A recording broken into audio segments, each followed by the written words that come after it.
Parcel opening করতে কার না কার ভালো লাগে। আমার তো দারুণ লাগে। আর আমার নতুন পার্সেল এসেছে, খুশিতে আত্মহারা। কি আছে এর মধ্যে দেখার জন্য আর অপেক্ষা করতে পারছি না। তো পার্সেলটা আমার বর রিসিভ করে দেখে নিয়েছে। এই ব্যাগটা আসার কথা ছিল 2 দিন আগে, কিন্তু আজকের এসে গিয়েছে। আমি এই ড্রেসটার জন্যই এই ব্যাগটা অর্ডার দিয়েছিলাম। আর দেখো কি ভাগ্য, ঠিক আজকেরই ব্যাগটা চলে এসেছে। আমার এই ব্যাগটা কেমন হয়েছে অবশ্যই কমেন্ট করে জানাও। আরও একটা পার্সেল আছে, আর এই পার্সেল খোলার জন্য আমি আর অপেক্ষা করতে পারছিলাম না।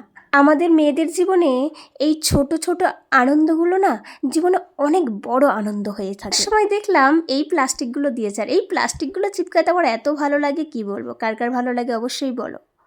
আর নেকলেসটা তোমরা দেখো, জাস্ট ওয়াও স্টোনের। আমি ঠিক যেমনটা চেয়েছিলাম ঠিক তেমনটা এসছে। এটা কিন্তু আমি এই ড্রেসটার সঙ্গে পরবো না, যদিও আমি এটা শাড়ি সেট করে অর্ডার দিয়েছিলাম, পুরো সেম সেম এসেছে। আমার তো বেশ ভালোই লেগেছে। তো তোমাদের কার কার ভালো লেগেছে অবশ্যই কমেন্ট করে জানাও।